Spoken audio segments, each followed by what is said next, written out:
Hello learners, welcome to the MOOC course on environmental sociology. Today we'll be discussing the module on common property regimes in India. My name is Bibhu Prasad Nayak. I work for School of Livelihoods and Development in Tata Institute of Social Sciences, Hyderabad campus. In today's module, we'll be talking about three different issues and in three different parts. In the first part, we'll be talking about what is common property regime and what is the extent of these common property regimes in India, or which we can say CPRs in India. In the second part, we'll be discussing about why common property regime is important.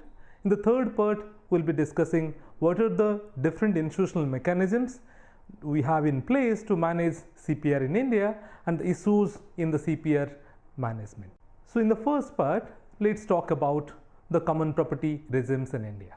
The common property regimes, for which we use the word CPR, you must have heard about these people using the word CPR quite often, is often interchangeably used by authors, the writers or speakers as common pool resources or common property resources. If you remember the earlier module where we have talked about the commons theory, we need to differentiate, like when we are using these words, we need to keep in mind what is a resource system. Like often people use common pool resources to explain a resource system, whereas people use common property rights or common property resources to use a property right regime.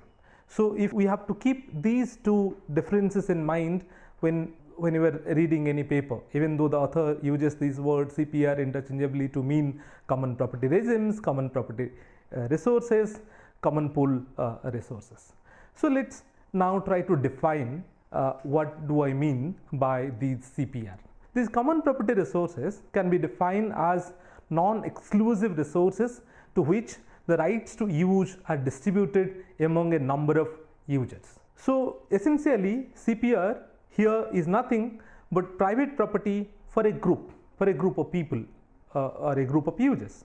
And when I say resources, the resources could be renewable resources or it could be non-renewable resources. The resources also could be natural resources and human-made resources.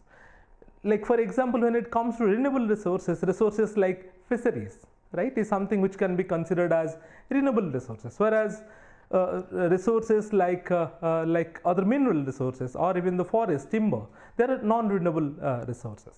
And most of the common property resources that we will be talking about here are natural resources, though there are also human-made common pool or common property resources, which we won't be discussing in this section here. So the common property resources can also be defined here as representing all natural resources used for human welfare, which are not necessarily owned by any individual or group of individuals. However, some exclusive group has common rights to utilize them. So when I say common pool resources, it's not about the ownership rights only, but it's mostly about the usage rights. Some of the examples of common property resources are rights to the grazing land, rights to collect fuel wood and other non-timber forest products from the local forest or other local commons around the communities, rights to fish from the pond, from the lakes nearby, from the river or the ocean. Or it could be right to collect different kind of minerals. It could be minor or major minor minerals like sand, stones, or major minerals like coal or different kind of resources. In the context of land resources, common property resource is estimated to be around 70 million hectares out of total 328 million hectares. So that's something which shows that we have quite a large volume of land resources which are being used as common property resources. To manage or to regulate use of these resources, we have a variety of formal or like informal institutional mechanism in place to regulate use or extraction. We also have a variety of formal and informal rights, which we'll be talking about that in detail in the subsequent slides. The commons or like the CPR is also often referred to as commons. These commons is something which is also not very new.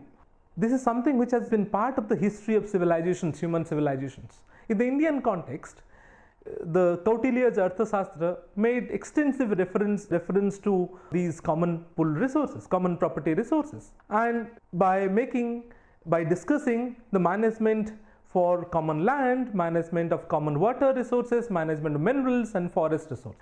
Coming to the specific example of arable land, for instance, Kautilya grouped all the arable land into three different types of land: crown land, private land and pastures. Crown land is something which is to be maintained or need to be cultivated for the revenue of the state. Private land is owned and cultivated or managed by the private individuals. They certainly pay a part of it to the state. And pastures, Kautilya's Arthashastra made very specific reference when it comes to pastures to be managed as commons. So here the pastures, the objective of maintaining the commons as pastures was being told to ensure healthy animal growth and to avoid conversion of this land to other private use or gain, like which otherwise the common property owners, the individuals, would like to put that into practice. Similarly, in ancient China, there has been several practices which makes the maintenance of the commons or the common property resources was kind of obligatory, reap the benefits from the private land by the private landowners. And there has been several institutions or like common property resources concerning the pasture land or the grazing land in Europe, in different countries of the Europe. In more recent history in India, for instance, there has been several documentations about some of the common property resources at the village level. For instance, the village commons. The village commons constitutes mostly the common pasture, the common land, or even the common water bodies like village pond or the village like a different kind of water bodies, irrigation for irrigation purposes. Similarly, one of the very popular common property resources concerning the water resource systems are tank irrigation systems. The tank irrigation systems are huge, large water bodies which are mostly constructed as maintained as commons by the rulers at different points of time. It has been documented there are around 32,000 tanks irrigating about 7,85,000 hectares of land in Madras Presidency alone. And all these maintenance activities, it could be maintenance of the bond, desilting, removal of the weeds, regular maintenance of the bonds, the water channels, all these activities are undertaken by the users, which is like often referred to as Kudi Maramat in Tamil Nadu.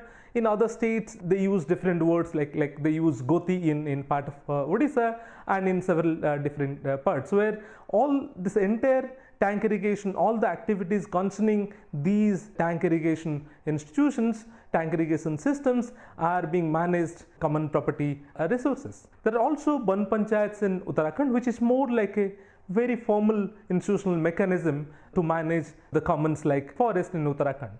It was something which was like started in 1931 in response to quite more than a decade-long conflict between the local commons and the British government agencies at that point of time.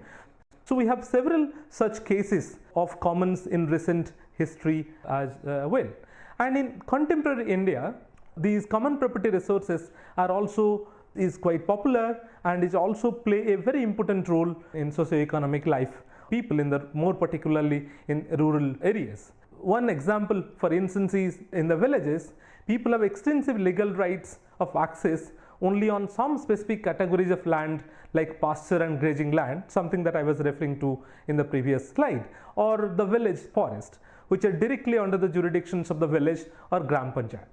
So this is one type of land which is owned by or which comes under the jurisdiction of the Gram Panchayat. So then it is the village community who manages it, who uses it, who comes up with different mechanisms to extract, to regulate the extraction, the usage of that specific resource.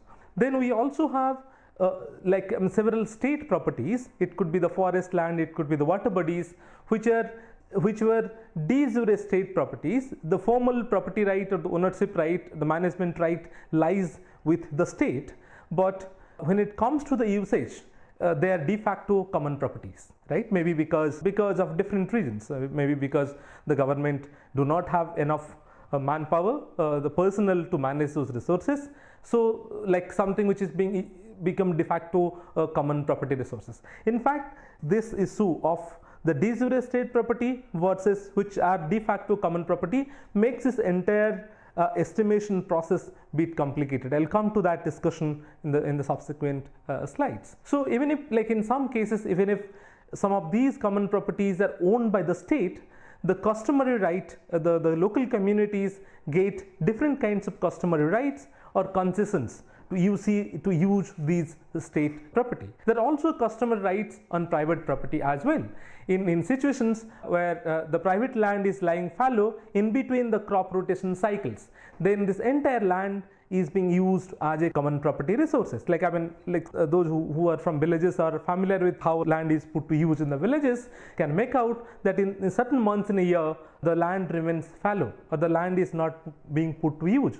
So in those times, those resources, those private the land, though it belongs to some private individuals, that become de facto commons for specific time of thing. So the de jure, it could be a state property or it could be a private property, but de facto it could be a common resource as well, depending on the time of the year, depending on the land use, and depending on the resource systems. In fact, these complexities associated with these classification, as I told, makes the estimation process bit quite difficult. So now let's come to these extent of common property resources in India. Let me talk about different kinds of resources that we have. See, let's start the discussion with water resources. Water resources, there are again there are different kind of usages. When it comes to irrigation, what are the sources of irrigation? Irrigation could be government canal, lakes, ponds, tanks, wells, tube wells, water from the river, and other local water bodies. Several of these resources are either common, can also be grouped as common property resources, and people depend on these resources extensively. I will be discussing that in the second part.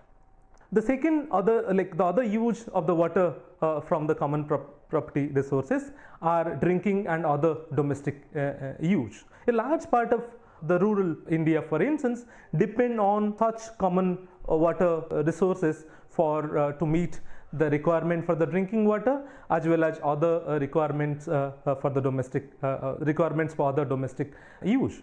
Similarly, when it comes to fisheries, both inland and marine fisheries, we have a large amount of the commons which plays an important role in terms of supporting the fisheries activities. When it comes to, for instance, marine fisheries, we have around 5,06,000 square kilometer of continental shelf, which is nothing but a kind of common property resources for the fishermen, though there are regulations, there are different kind of institutional mechanisms to regulate the use. When it comes to the land resources, we have pastures. As I told, we have pastures at village level. Then we also have forest. We have around 1/3 of the total villages in the country which have some and other proximity to the forest. Either they are located inside the forest, or they are located in the periphery of the forest, or they are located not very far from the forest. So those households depend on the forest for a variety of use. There are also other kinds of, it could be the local, other kind of local commons. Other kinds of common property resources could be the biomes and the biodiversity resource. When I say biomes, I here mean three different kinds of biomes: the marine, wetland, and terrestrial biodiversity. The terrestrial biodiversity, the terrestrial forest, for instance, includes the reserve and protected forests, wildlife sanctuaries, and national parks. When it comes to these wildlife sanctuaries and national park, there are regulations. We have laws restricting the usage of these resources for the people, but then de facto, the de jure, any kind of usage is not allowed, but people do depend on these resources in different ways. If I'll take you through quickly some of these tables which has been compiled from different sources. When it comes to the percentage distribution of household by availability of the water resources, we have this is from a NSSO survey, around 28% of the villages, they report that they use only on community water resources, whereas another 10% says they use both on community government resources. This number varies across different states as well as different agroclimatic zones depending on the situation. For instance, in Eastern Plateau and hills, the dependence on community water resource is much higher. It's around 45%, right? And like in the Western Himalayas, that is something which is the least. It's around 18%.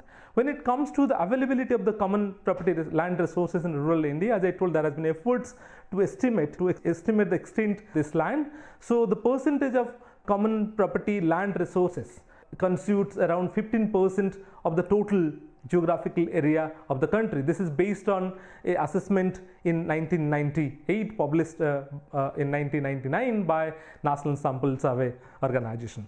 This is one of these National Sample Survey Organization round where the focus was on assessing the importance of or the contribution of common property resources to the socio-economic conditions of the people. And when it comes to the availability of these common property land resources per household, it's around 0.31 hectares, and the per capita availability of common pool land resources is around 0.06 hectares, and there has been reduction in availability of these common property land resources. For instance, this NSSO survey found that there has been a reduction of around 19 hectare per 1000 hectare in last 5 years of these assessment. And when it comes to the total common pool land resources, around 23% of that common property land resources constitutes village forest and the woodlots, in the village, and around 16% constitutes community pastures and grazing land, whereas around 61% refers to other kinds of commons. And such percentage varies across states. In some states like Rajasthan, it is as high as 32%, whereas some states like Tripura and Punjab, it is as less as 1%. It also again varies across different agroclimatic zones. This part 1. In this part, we have tried to define what is a common property resource.